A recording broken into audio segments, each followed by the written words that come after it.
Hello, welcome, and happy holiday!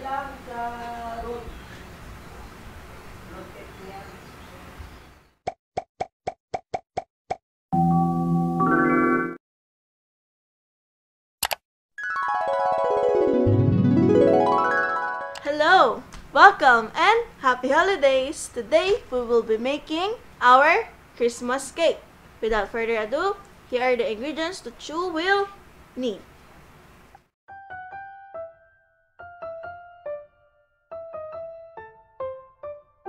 For the cake, you will need 1 1/4 cup all-purpose flour, 1/3 cup milk, 1/2 cup butter, 2 eggs, 1 tablespoon espresso, 1 teaspoon baking powder, 1/4 teaspoon salt, and 1 cup sugar. Sift in all your dry ingredients. First, the flour,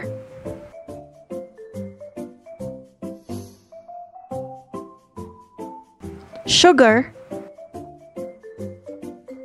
next is the baking powder, and lastly, your salt.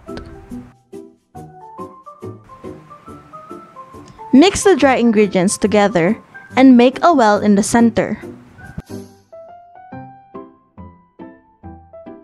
Mix the melted butter and milk together.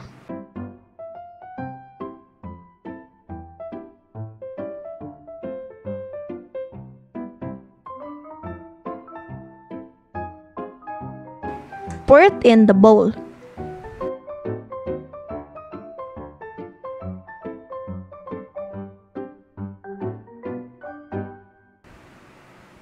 With the paddle attachment, mix it together until all is combined. Don't forget to scrape the sides.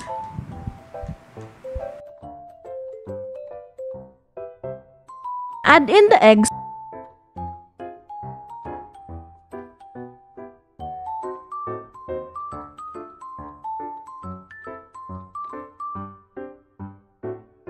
While mixing, slowly pour in the espresso.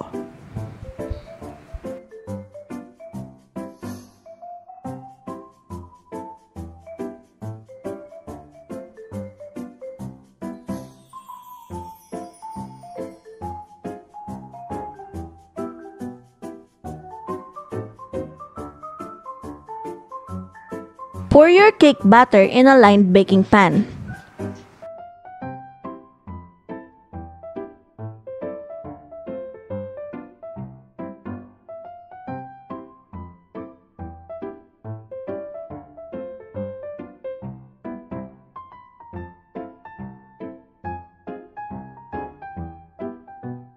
Cover it with foil so the moisture will not drop in your cake.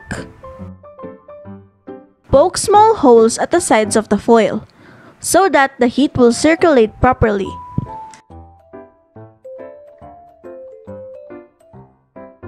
Steam it for about 40 minutes.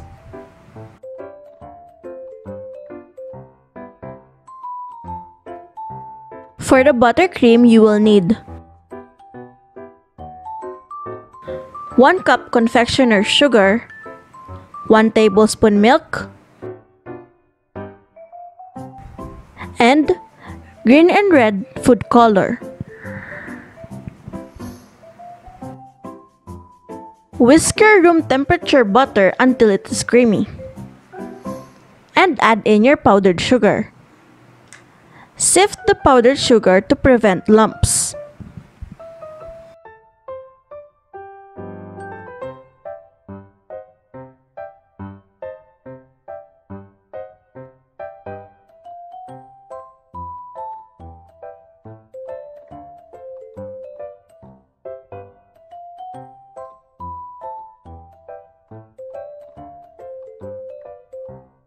When your cake is cooked, let it cool and slice in half.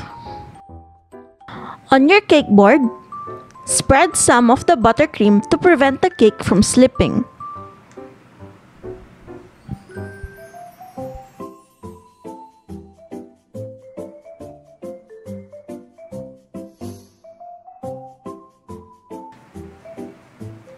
Put the first half of the cake and spread a hefty amount of filling.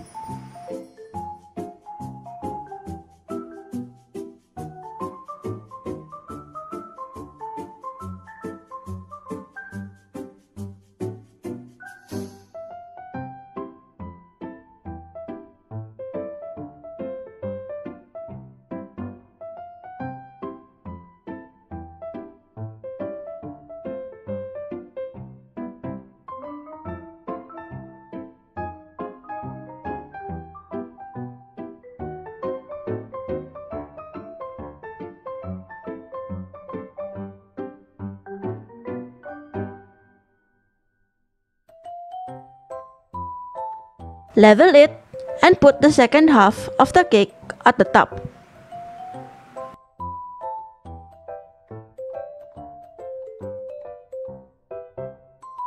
Frost the cake with a crumb coat and chill it in the fridge.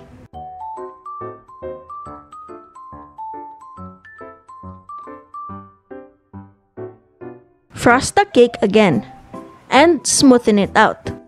At the edge of the cake, pipe the melted chocolate and make it look like it's dripping. Pipe some green buttercream in a circling motion.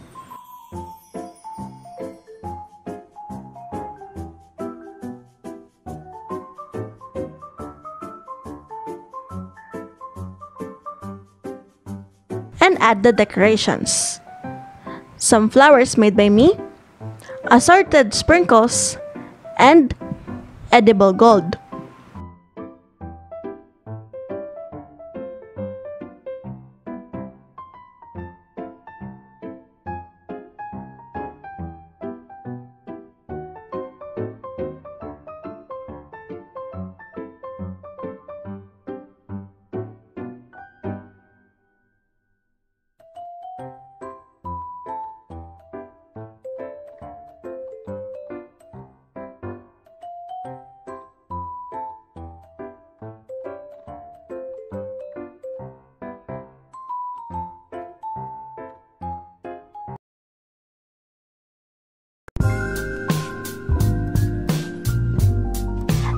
And there you have it! You can now enjoy your steamed Christmas cake. Thanks for watching!